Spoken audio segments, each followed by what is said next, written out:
everybody. We are showing you our new intro video. How's that? Welcome. to Let's Talk. Yeah, I'm Brenda. And I'm Andreina. We already have Margie here. Hi, Margie. Hello. So how are we doing? How are we feeling today? Yeah, don't miss the Met game today, Marge. Tom's here. He's now a new Met fan after the Red Sox are not in postseason play. Sorry, Tom. All right. Okay, let's see who else is joining us. We could get started. We could talk about how the Mets actually got to where they are today. We could start out with the Atlanta Braves games on Monday. Incredible game. We could even go through. We could even go back and talk about how Friday. Some of the Met fans were feeling pretty miserable, and we had to win on Sunday to make Monday even happen. And I want to know, how many of you were? It's probably gonna be game 2. How many of you were in that mindset of already thinking that the Braves were gonna take game 1? Because I have to admit, I was a little bit on that mindset, and I almost prepared myself internally to take the loss and prepare for getting ready for this game number 2. But at what point, what are you talking about? Like during the game or before the Braves, before the game started, or before the doubleheader?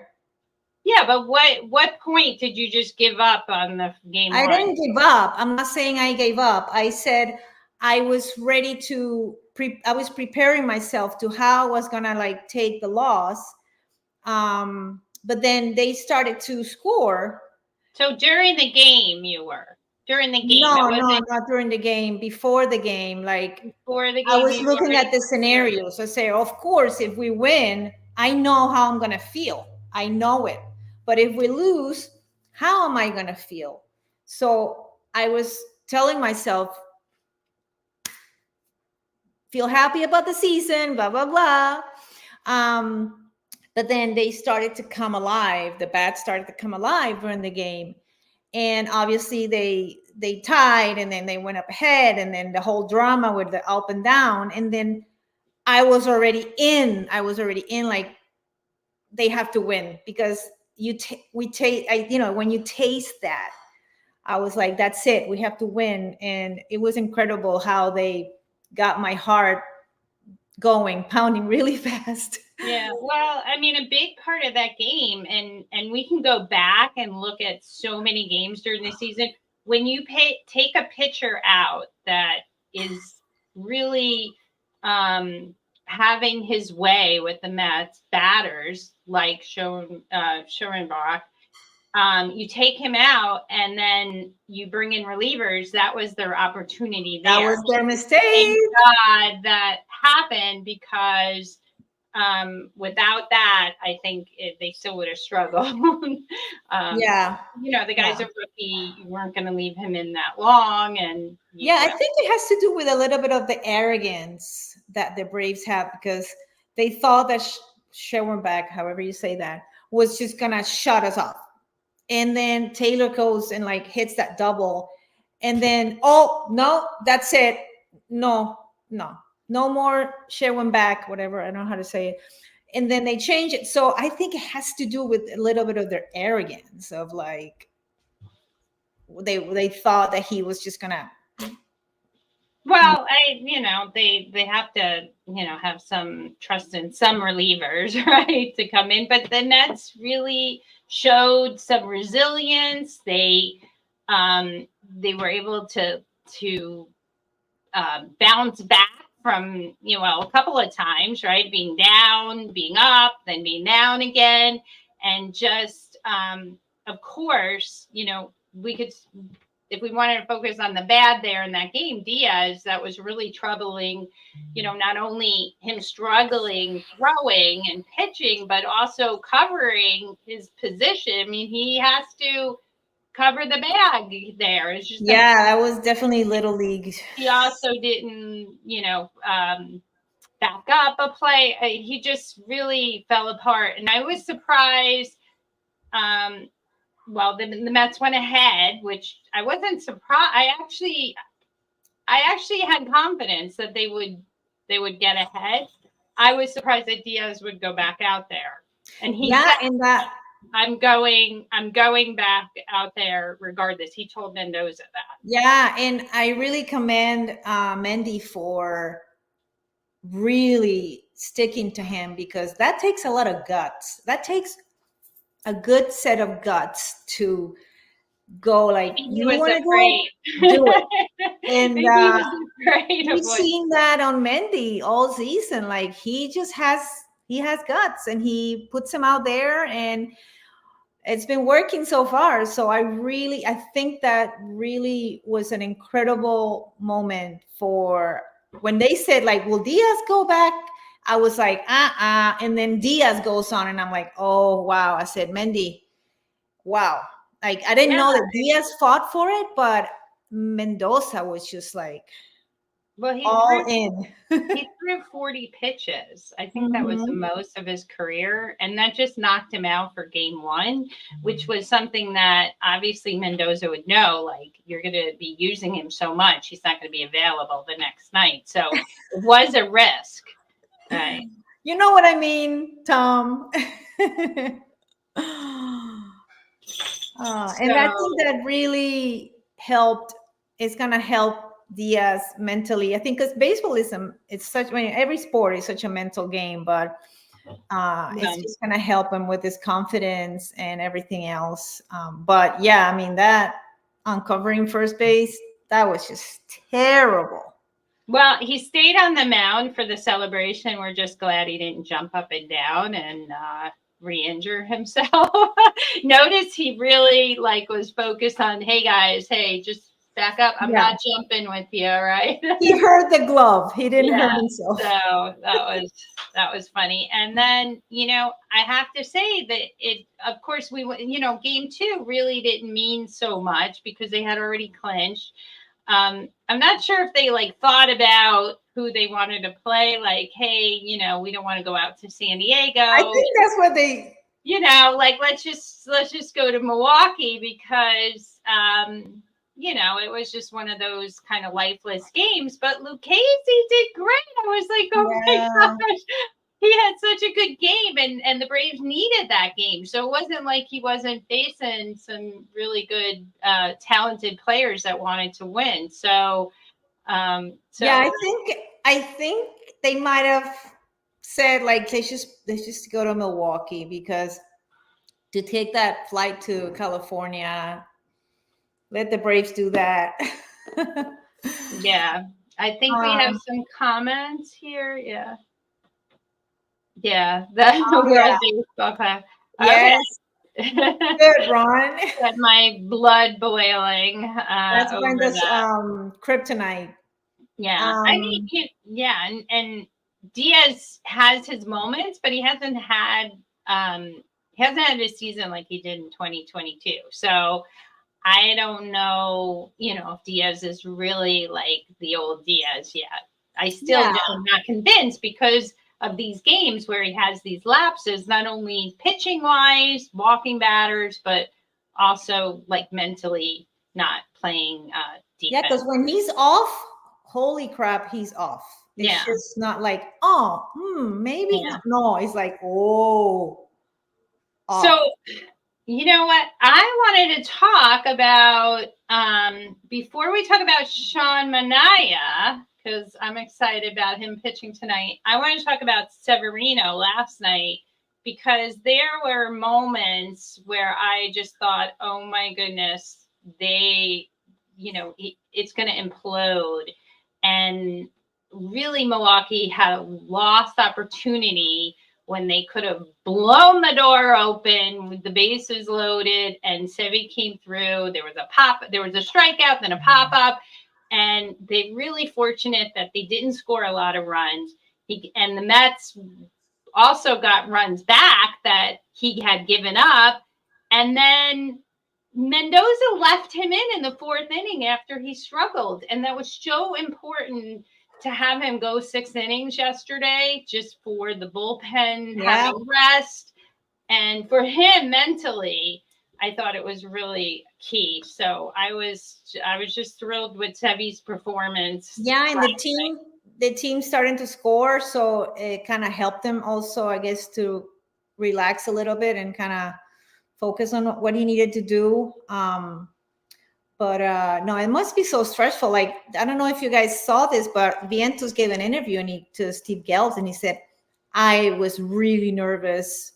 The poor kid, like, he just like, but he said, I mentally said, like, let's do this. This is what I'm doing. This is what I'm here for. So he talked himself out of it, but I think he used his nerves to kind of pump him up. So it's got to be so nerve-wracking, especially for pitchers to.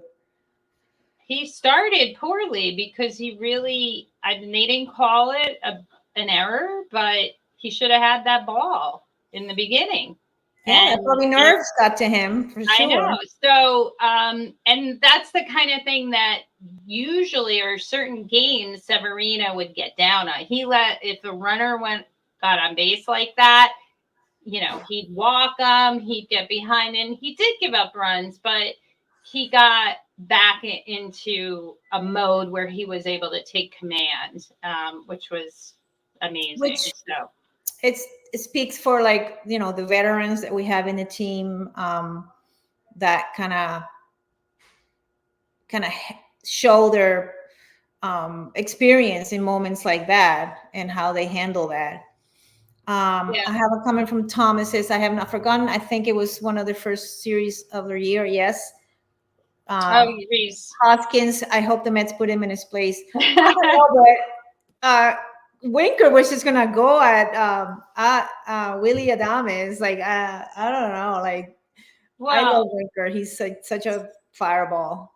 So a couple of things. One, the Rhys Hoskins controversy had to do with McNeil, second base, and a slide that McNeil complained about, and then Hoskins said he was a baby and did this like crying. Mm-hmm. And then there was like, bench clearing, not really a brawl, but they, got together and were chirping at each other. And so, that was such a long time ago because it was the opening series, of the year. And then, McNeil's hurt. So that kind of changes the dynamics a bit. But like to your point, Andreina, with Winker,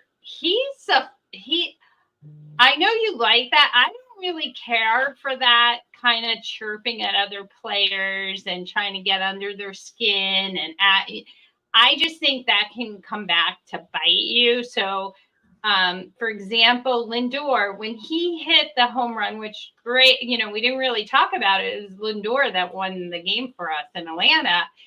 He trotted around the bases. He didn't like put his fist up. He didn't, overly celebrate or rub it in. He knew they still had to get 3 outs. So I like that better. I think excitement's great. I love when, they're in the dugout and they're like hugging each other and jumping up and down, but I don't like them to show off other players. I really felt like Winker, he was doing.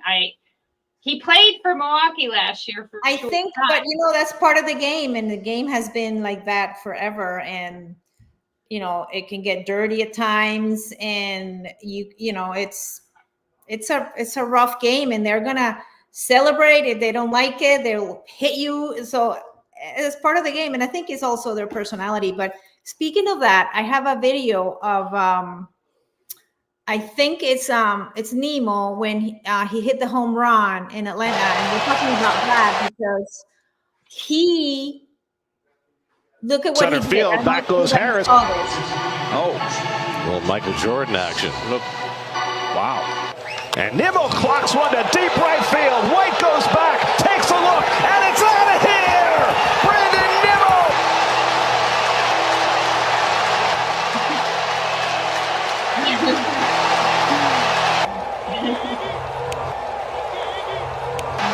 He goes flat. And look, Goody Two-Shoes Nemo went like, so Nemo. Yeah. yeah. Well, the thing too, though, is, Harris was showing off, like rubbing it like back at the Met, like, like nonchalant. He was showing up the Mets, and then Nemo did it back to him. So sometimes that could get, in that sense, it worked for the Mets, but tonight, let's see what happens. I don't think Winker's in the lineup tonight, so we may not have drama, but yeah, when Emily said that, Winker and Adames had a history when he was in the Brewers. And then, we don't know what's behind that. So many questions were asked, but nobody wanted to address them.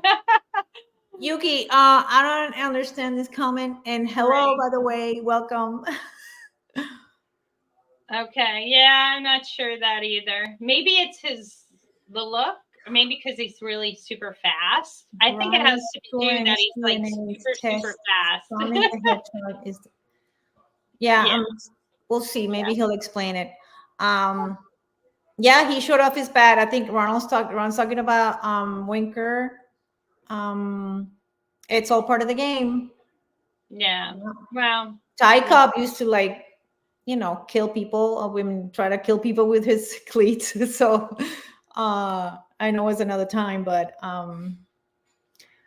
yeah, I mean. Okay, so Ron clarified that it was Lindor that showed his bat.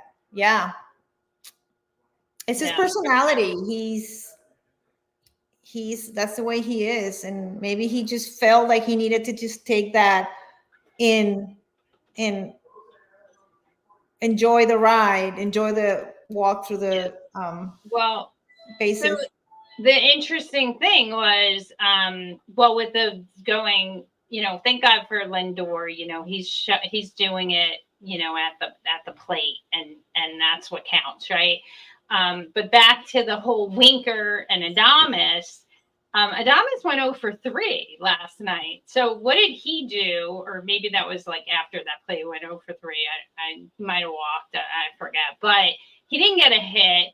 So he didn't do his part. Like, the best way to retaliate is to do something for your team to help them win. Hit the ball or pitch. Get a guy out. If you're a pitcher. So that's how you do it. That's the way I look at it. And this whole talking and all that BS. Emily said that Winker also had a terrible year for the Brewers, so maybe he had a chip on his shoulder and something to prove. Yeah, maybe he just never had a miss. He's a little, there's something loose there too. A little cookie for sure. He was yelling at the Met fans one year. He's when he was, I think he was on Washington at the time. I don't know. He's kind of crazy. It's just the way he is. Yeah. So let's talk. So we had about tonight. Marge put up something about Manaea. So we have the two guys are Friday night guys, right? That pitched Friday for the Mets, right? So we had Manaea, and we have who's for the Montos, right? Let me see. Yeah, so which I find really, really Montas. So I find it interesting about Montas is that this is like elimination game for Milwaukee. And I don't think, if I look at his record and his career, I just don't think he's that, your second guy. Like, I don't think of him, Montas. Who would you put? The guy to be out there. And I don't. Well, this is my point, though, with the That's Brewers. it. I thought they're so stacked with their pitching because they do have amazing ERA, and I know the relief pitchers are brilliant, which they used like what 5 last night or 6. Yeah, but look at the whole picture. Like the Brewers clinched. I mean, that division is not as tough as ours. They pretty much won. I'm not going to say easy, but they didn't have it as tough as us. So we are proven that we might even be a better team than the Brewers because they didn't have to do as much as we did. So yeah, but they maybe still that have will come across. they have the talent, and they're still like Obviously, facing, yeah. facing teams like we are. Of course, sometimes that makes a difference when you're fighting at the end of the year because Yeah. you're in it. It's already like playoff games.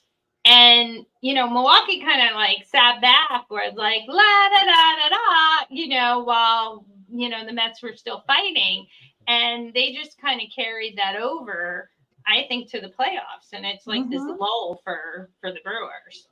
So Yuki said, I think Winker tried to use psychological warfare by taking crap, get under the Brewer's skin. I think his technique worked. Okay. Well, Yuki's a fan. that triple worked. Emily said they have a great bullpen, but Sivali, who starts for them, pitched out of the bullpen, and they have several starters injured. Yeah, and he pitched last night for the Brewers, and so it's so interesting. I think for tonight, a couple key things that the Mets have to do. And guys, I want you to chime in too and tell me your like key plays that will help enable the Mets to win tonight. Mine are going to be obviously Manaea goes deep, so we don't use too many relievers, especially since we used Buto last night, Stanek. So we want to be in a position where we can go Manaea long, and then maybe one inning. We could use Peterson. Matan 1 inning, and then no, I wouldn't use a starter. I wouldn't put a starter in. Well, this is an important game.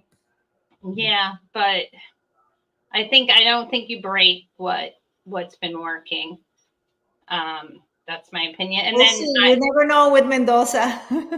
Well, and I think they have to, hopefully not. Maybe not. I mean, give the run and have get those runs early, and I think that goes a long way because it really changed the strategy of the Brewer game last night when the Mets scored all those runs in 1 inning and went ahead by what was it, like 8-4. They couldn't take advantage of their small ball and their manufacturing runs and running crazy because they were behind so much. So I think that really took them off their game. So I think they need to do that tonight too. Yeah, they need to jump ahead for sure. So what's our feel for tonight in order to win? Let's get some real kind of like input on what do you think the key who's going to be a key contributor tonight? Who's going to be the guy? What's going to happen? Do we have any? I'm going to predict that Iglesias is going to get a hit. He's going to get on base. Okay. So what is by the way, hi, Dan, I see you're here. What is the starting lineup? Because I haven't seen it. I know it's out there. So help me to know. I know, Andreina, you had mentioned it earlier. Not in the podcast, but before we got on. Yeah, it starts the same as yesterday, but I think we have Marte as the Lindor, Iglesias, Nemo, Alonso. I think it's JD. Help me out. So JD starting. Okay, so that's different. JD, Marte. Okay. Vientos. Yep. Alvarez. Okay. All right. And you know what? I guess believe it was JD had pinched. Oh yeah, Taylor. Yeah, Taylor too. Yeah. So you know what? Sometimes you got to go with the guys that aren't. You mentioned Alonso, or did you? Maybe you did. I don't know, but sometimes you just got to stick with the guys. I know it's so frustrating for Met fans. I know, Emily, I'm talking directly to you. I know you're so frustrated when there's players that are in the lineup that haven't produced in such a long time. You're like, what is Mendoza thinking? And I think if they're veterans and they've proven themselves in the past and you really believe in them, then you just got to go with it and say, God, I really need this guy to go really far in the playoffs. So I got to go with him. And I think that was the case with JD. And he did get a clutch 2-run single last night. So kudos to him. So. Yeah, and I don't think they can take Alonso out of the lineup. Yeah, and it's frustrating, definitely. Yeah, and Alonso. I mean, Alonso they walked him. They walked him last night. So somebody at Milwaukee thought, with the 2-0 count, that was the count when they decided they would intentionally walk him, that it was too dangerous to pitch to him, right? So that's where I think he can get on base, and even if it's not a hit, not a home run, it's not hit hard. He's doing great plays on first. He's catching incredible balls. So he's defensively, at least he's something we can talk about. But well, also just to add to that Atlanta game, I really think that he saved them there when he stopped that ball from going in the outfield, and Diaz didn't cover, and he should have, but it could have been worse at that play, because that ball could have went past him. Yeah, so it's all about supporting your players, even if you're frustrated with them, supporting them, because it makes no sense to get angry or to, just make them, they're human. So I just hope that Pete just smacks one really hard today. Yeah. So the Mets didn't hit a home run last night, and they scored 8 runs. So they did, I don't know, they're way up there. I'm not sure the number, but they're way up there in extra base hits for the year. So they had a few extra base hits. Of course, they had that triple. They had a couple doubles. I know but they didn't have a home run, which is kind of interesting. So I think they're due for a home run tonight. So that's my prediction for somebody's going to hit. Maybe it'll be Alonso. So.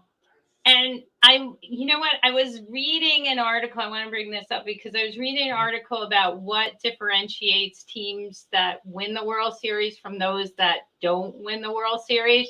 And one of the big factors was power. So across the board, they did a study of like 10 recent teams that made it to the World Series over a certain period of time. And they said, it was the teams that had power during the regular season, and that's what carried them over.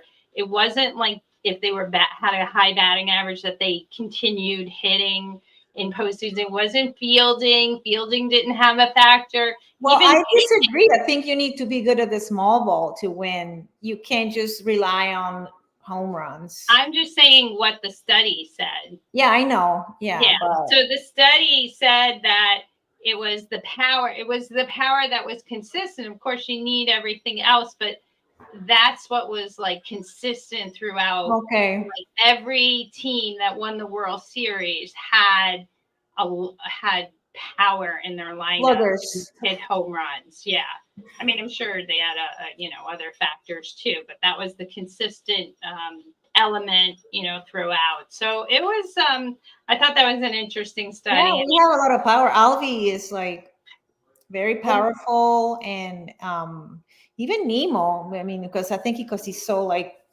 big, maybe that he has a lot of power. It's and obviously nice Alonso.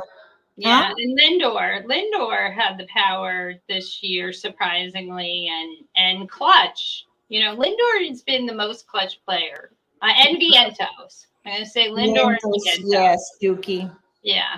Yuki. Oh, yeah, Vientos. Yeah. And we knew he had power when he was in the minors, and we were just calling for him to come on, please. Yeah. So before we, did you want to show? Did you have another video or no? I have a few. I don't know if you guys want to see. Well, you need power, and you also need this. Wait, where's this? And Nimmo clocks one to deep right. Oh, no, sorry, that's power. That's Iglesias, sorry. Almost 102. Oh, that play flagged down by Hoskins. Leads over to Payam. Save. And here comes the run in as Taylor is able to score. And we're tied up at 4. The way he's... That's the type of stuff, too, that sparks a team. You know, somebody who hustles down the field. And it also agitates the other team and the pitcher. Like, you know, that's a play, you know, Milwaukee should make, right? They should be out of that. And Iglesias made that happen. And that's it's about mentally throwing them off. And that is Milwaukee's game, and the Mets did it. So that was so fantastic. I hope we just continue that. And by the way, I wanted to say, I guess it was, oh my gosh, it had to be the Braves. It was the first game of the Braves. Iglesias was up with, first and second and no outs. And I was like, just bunt, like bring him over, small ball. And he got that big hit to drive in a run. And I just thought, okay, never mind. Do what you're going to do. So I don't think they wanted to bunt. Yeah, I know. I never see bunting. I'm like, used to once in a while bunt, manufacture runs, but it really depends on who's up and who can actually. And Ron is leaving. Bye, Ron. Bye. So did you have a question, or you want to? Oh yeah, I do. First of all, couple things before I ask a question or win a T-shirt. Firstly, well, it's Breast Cancer Awareness Month, and so I have pink Met hat. So I just, a lot of times you'll see players wearing pink, and that's why. It's always October is that. So, just think about all the people that have suffered with cancer and hope they get better. And then the other thing I want to mention is Pete Rose too. I wanted to, our rest in peace, really, Rip, because I grew up with Pete Rose, and even though he was the Mets' nemesis, especially 73, with the fighting with Bud Harrelson and everything, he was a great player. He had the most hits in baseball. He should be in the Hall of Fame, and I wanted to throw that out there. I couldn't mention that, go on with this podcast without saying something about it. Yeah, no, I'm glad you brought it up because for years I thought also that he deserved to be in, but I'm really discouraged and disillusioned a little bit from the Hall of Fame. I don't, certain people that are there, I don't think they should be there, and some people that should be there are not. So to me, that's not a credible institution. So I think Pete Rose is in everybody's hearts. Hall of Fame because I don't know. I don't think he did anything wrong, especially now with the betting when it's like so okay to bet. But anyway, the passion he had for the game is like undeniable. So yeah, and I think Tom had a point about Buddy Harrelson wasn't intimidated by Charlie Hustle. That's Pete's nickname. So yeah, I mean he did something wrong to break the rules, but compared to all the other stuff, it's like really ridiculous. Crazy. And they're talking about I saw a question today, like should be inducted like posthumously. Like no, don't bring him in. Yeah. Don't induct him after he's dead. That would be terrible. Please. Well, no. I think that happens a lot. I think if he deserves to be in, whether he's alive or he passed away. Yeah, but and not for that point, right? If that's what you're trying to mean, not because he passed away, right? Yeah. Now that he's dead, you can Yeah. So, all right, you want to shoot the question out? Yeah, hopefully, it's a really short question. our Met t-shirt. By the way, Tom, I got to give this to you because, I know there were times I couldn't deliver to you, but I still want to do that. So I hope you're feeling better. I could make a house call and give you your t-shirt. You can mail it to him.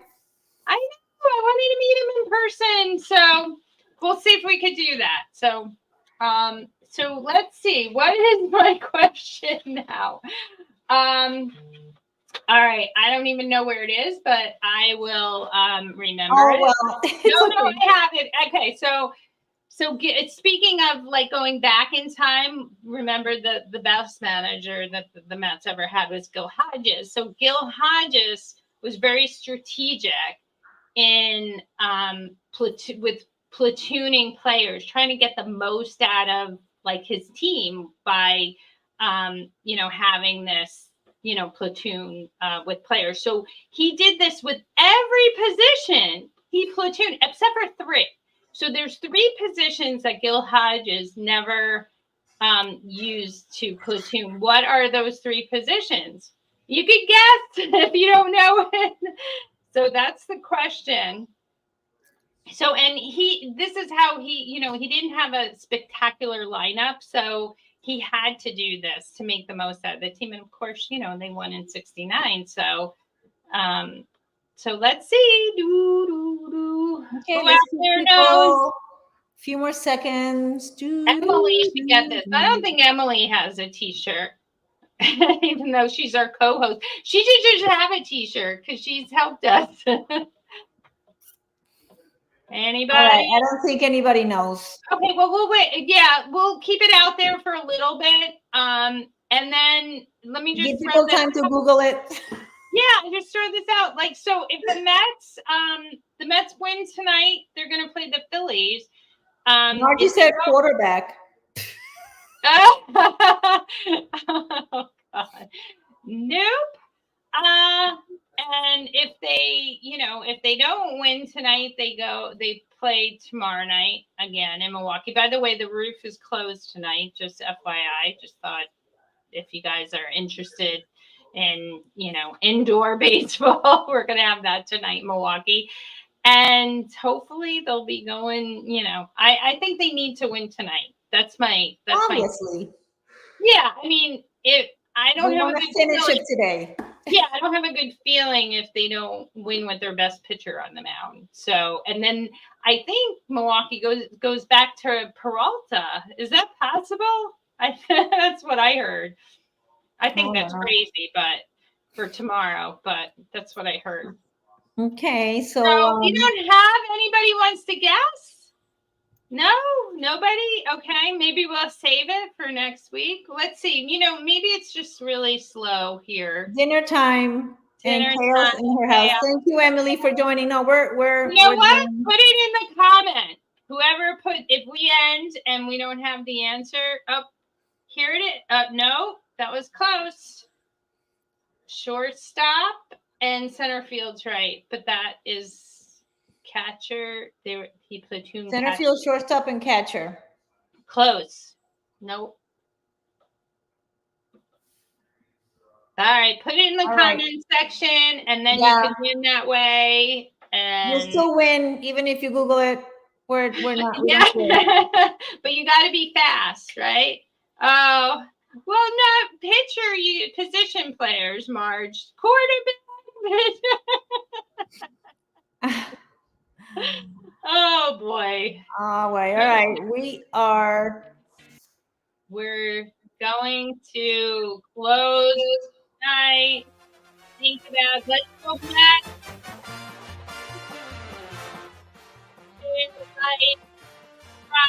Haven't let people know about us. Tom, thank you for the calling us out on Facebook or the shout out, I should say, not really calling us out. So it's the positions that didn't platoon. Let's go Mets. Yeah. All right, everybody. Thank you so much for joining. Bye. All right.